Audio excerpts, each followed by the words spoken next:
युवा नेत्री व कुशल वक्ता और राजनीति की परख रखने वाली डॉक्टर नलिनी खन्ना का जन्म श्रीमती निर्मला मेहरोत्रा और डॉक्टर राजाराम मेहरोत्रा के घर में 55 साल पहले 13 अक्टूबर 1967 में उत्तर प्रदेश के बनारस जिले में हुआ।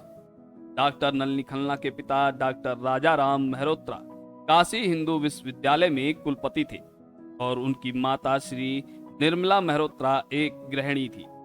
डॉक्टर नलिनी खन्ना ने प्रारंभिक शिक्षा अपने गृह जनपद बनारस से ही प्राप्त की और उसके बाद ग्रेजुएशन की पढ़ाई भी उन्होंने बनारस से ही पूरी की। उसके बाद मन में और उच्च शिक्षा की आकांक्षा को लेकर बरेली से बीएड की परीक्षा पास की। दिल में पढ़ने की चाहत अभी भी अधूरी थी। बरेली से लखनऊ के लिए कूच कर लिया और यहां आकर लखनऊ विश्वविद्यालय में एडमिशन लेकर पहले एमए किया और फिर उसके बाद पीएचडी की पढ़ाई पूरी करने के बाद डॉक्टर नलिनी खन्ना लखनऊ विश्वविद्यालय की प्रोफेसर बन गई और कई वर्षों तक उन्होंने विश्वविद्यालय के छात्रों को पढ़ाया। समाज शास्त्र की प्रोफेसर होने की वजह से उनके मन में कहीं ना कहीं समाज के लोगों के लिए कुछ करने की इच्छा बढ़ती चली गई। यही सबसे बड़ा कारण रहा कि डॉक्टर नलिनी खन्ना को राजनीति में आना पड़ा। समाज के लिए कुछ कर गुजरने की इच्छा, गरीबों की कैसे मदद की जाए इस बात को लेकर आए दिन कभी गरीबों को खाना खिलाना तो कभी वृद्धा आश्रम में जाकर बुजुर्गों की मदद करना, कभी गर्भवती महिलाओं के लिए कार्यक्रम चलाना, कभी जेल में जाकर कैदियों का ब्रेन वॉश करना, जैसे अनेक कार्यों में लगातार कार्य करते रहना उनकी एक आदत सी बन गई। डॉक्टर नलिनी खन्ना जैसे समाज के लिए हमेशा कुछ कर गुजरने के लिए तैयार रहती हैं, वैसे ही अगर उनके अपने परिवार की बात करें, उनके पति सुनील खन्ना एक सफल व्यवसायी हैं और इनके 2 बच्चे हैं, एक बेटा और एक बेटी, और दोनों ने ही अच्छी शिक्षा प्राप्त कर अपने आप को स्टेब्लिश कर लिया। वहीं डॉक्टर नलिनी खन्ना की सामाजिक जीवन की बात करें तो इससे पहले लखनऊ से 2 बार चुनाव लड़ चुकी हैं। पहली बार इन्होंने 2012 में लखनऊ से विधायक का चुनाव लड़ा और दूसरी बार 2017 में लखनऊ के मेयर का चुनाव लड़ा। लखनऊ की जनता का अपार जन समर्थन भी प्राप्त हुआ, लेकिन कुछ वोटों से हार का सामना करना पड़ा। लेकिन डॉक्टर नलिनी खन्ना ने समाज के लिए कुछ कर गुजरने की चाहत को कम नहीं होने दिया और इस बार है आपको चुनाव लड़ने का। किस तरीके से देखती हैं इस बार महापौर का चुनाव, अपने बारे में बताएं। देखिए, मैं डॉक्टर नलिनी खन्ना लखनऊ महापौर की निर्दलीय प्रत्याशी, पानी का नल ये हमारा चुनाव चिन्ह है और इस बार फिर महिला महापौर सीट हुई है। ये सरकार के लिए एक धन्यवाद का विषय है कि महिलाओं को सरकार प्राथमिकता दे रही है हर राजनीति में भी, और हम चाहते हैं कि इस तरह से महिलाओं का उत्थान होगा और राजनीति उत्तर प्रदेश की जो महिलाओं के लिए थोड़ा कठिन है और अछूती रही है, तो उसमें एक योगदान देने आ रही हैं महिलाएं। ये बहुत तसल्ली की बात है और हम चाहते हैं कि लखनऊ महापौर चुनाव में हमको जनता का जन समर्थन बहुत मिल रहा है और आगे भी मिलेगा।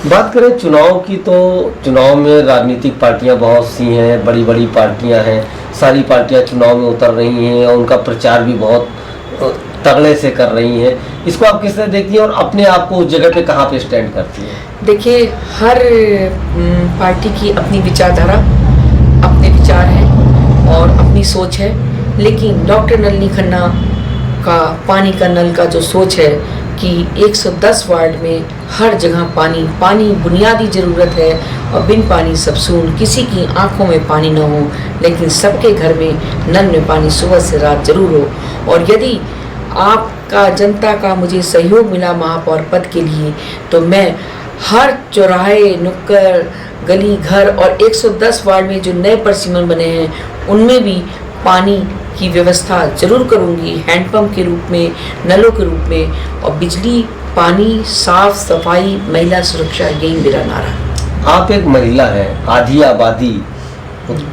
उत्तर प्रदेश की, लखनऊ की आधी आबादी आपके साथ है। महिला सशक्तिकरण की अगर बात करें, एक महिला होने के नाते महापौर प्रत्याशी हो सकता है, आप चुनाव भी जीते, महापौर बने, तो महिला सशक्तिकरण के लिए क्या आपने एजेंडा तय किया है? सबसे पहले सरकार को धन्यवाद कि उसने महिलाओं को मौका दिया है सरकार बनाने के लिए। कोई भी महिला जीते, हम तो चाहते हैं कि, लेकिन महिलाओं की सुरक्षा पहली प्राथमिकता होनी चाहिए, महिलाओं का विकास हो और महिलाएं जो हैं वो लखनऊ शहर का विकास करें। 110 वार्ड में जो भी बुनियादी सुविधाओं की कमी है, स्ट्रीट लाइट की कमी है और रात को महिला कहीं से आ रही है, आवारा कुत्ते घूम रहे हैं, उनसे सुरक्षा और महिलाओं को किसी भी अपराध उनके प्रति ना हो। मैंने शोध का विषय भी मेरा महिला अपराध है, इसलिए हम चाहते हैं कि महिलाओं की सुरक्षा सर्वोपरि बने। बात करें समाज सेवा की, तो आपका समाज सेविका में बहुत बड़ा नाम है, नलिनी खन्ना समाज सेविका का बहुत बड़ा नाम है।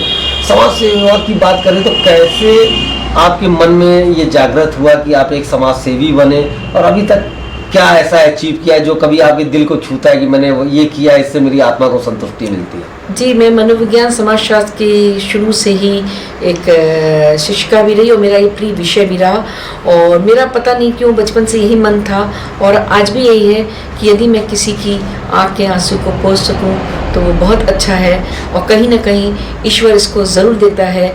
मैंने निःशुल्क बहुत समाज सेवा करी है जो बहुत ही कठिन है।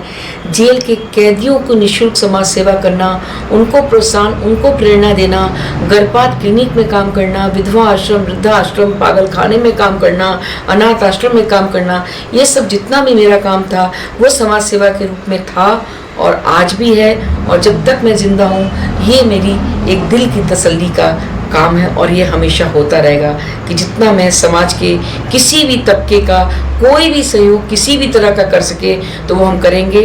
हमको लखनऊ की जनता का जन समर्थन मिला तो महापौर के रूप में, यदि फिर भी और उसके बाद भी यदि हम महापौर नहीं भी बने तो भी हमारे घर का द्वार हर तबके के लिए, हर व्यक्ति के लिए हमेशा खुला है। समाज के किसी भी व्यक्ति के लिए हमारा द्वार खुला ही रहेगा और हम समाज सेवा करते ही रहेंगे। क्वालिफिकेशन की बात करें तो नेता नगरी में अगर नेताओं की बात करें तो बहुत से नेता ऐसे हैं जो 8वां पास है, कोई हाई स्कूल पास है, इस तरीके के इतनी सी पढ़ाई करके और बहुत बड़े बड़े नेता बने हुए हैं, बहुत बड़े बड़े मिनिस्टर बने हुए हैं। आपकी बात करें तो आप as a Nalini Khanna, as a समाज सेविका, आपकी क्वालिफिकेशन क्या है, आम जनता जानना चाहती है इस बारे में। देखिए, हमारा जो परिवार था एक शिक्षक का परिवार था। मेरे पिताजी प्रोफेसर राजा राम मेहरोत्रा बनारस हिंदू यूनिवर्सिटी में प्रोफेसर रहे, कुलपति रहे, तो हमको एक पढ़ाई लिखाई का माहौल मिला शुरू से बनारस हिंदू यूनिवर्सिटी का, जहाँ मैं पैदा पली उड़ी हुई। मेरा गृह जनपद लखनऊ हमारा ससुराल है, लेकिन शादी के बाद भी मैंने BEd MA PhD किया और हमको पढ़ाई लिखाई करना अच्छा लगा और हमने बहुत साल BEd और PhD करने के बाद बच्चों को निःशुल्क भी पढ़ाया, कॉलेज यूनिवर्सिटी विद्यालय में पढ़ाया। लेकिन अब हम ये चाहते हैं कि राजनीति में कदम रख के हम समाज के विभिन्न तबकों और विभिन्न संरचना के भी संपर्क में आके उनके सुख दुख में भागीदारी कर सकें। एक कम पढ़े लिखा नेता और एक पढ़े लिखे नेता, इस सोच में क्या फर्क होता है? आप भी समाज सेविका हैं, आप भी नेता हैं, 2 बार चुनाव लड़ चुकी हैं, 3री बार चुनाव लड़े, इसमें क्या फर्क नजर आया, एक पढ़े लिखे नेता और एक कम पढ़े लिखे नेता? देखिए, सोच व्यक्ति की होती है, ना कि कम पढ़े लिखे या ज़्यादा पढ़े लिखे। कम पढ़े लिखे लोग भी बहुत कुशल नेतृत्व करते हैं और ज़्यादा पढ़े लिखे भी। ये तो व्यक्ति पर निर्भर करता है कि वो अपना नेतृत्व किस तरह से जनता और समाज में और सामाजिक संरचना में किस तरह से लोगों के साथ भागीदारी करता है। टेक्नोलॉजी की बात करें तो अब जमाना टेक्नोलॉजी का है, सभी पार्टियां हाईटेक हो चुकी हैं और सभी पार्टियां सोशल मीडिया को पकड़ रही हैं और अपने चुनाव का प्रचार सोशल मीडिया के द्वारा कर रही हैं, टेक्नोलॉजी पे जा रही हैं। आप टेक्नोलॉजी को अगर जैसे बात करें कि अगर आप मेयर बन जाती हैं, लखनऊ की मेयर बनती हैं, तो कैसे टेक्नोलॉजी का इस्तेमाल करेंगी? देखिए, तकनीकी ज्ञान का जो हमारे देश में विकास हो रहा है वो बहुत अच्छा बात है। युवा वर्ग जो है वो इससे सबसे ज़्यादा प्रभावित भी है। और यदि हम महापौर बन जाएंगे तो हम जितना भी नगर निगम के जो 110 वार्डों का या नगर निगम का जो भी फंड होगा, आय और व्यय का ब्यौरा होगा, जितने भी बिजली के खंभे लग रहे हैं, नाली बन रही हैं, पानी का निर्माण हो रहा है, हैंडपम्प बन रहे हैं, जितने भी साफ सफाई, जितनी भी सुरक्षा हो रही है, वो सब ऑनलाइन सारी जनता के लिए खुला होगा। कहीं भी बैठ के जनता उसको ऑनलाइन किसी भी समय निःशुल्क रूप से देख सकती है। और हम भ्रष्टाचार मुक्त नगर निगम का निर्माण करना चाहेंगे। ठीक।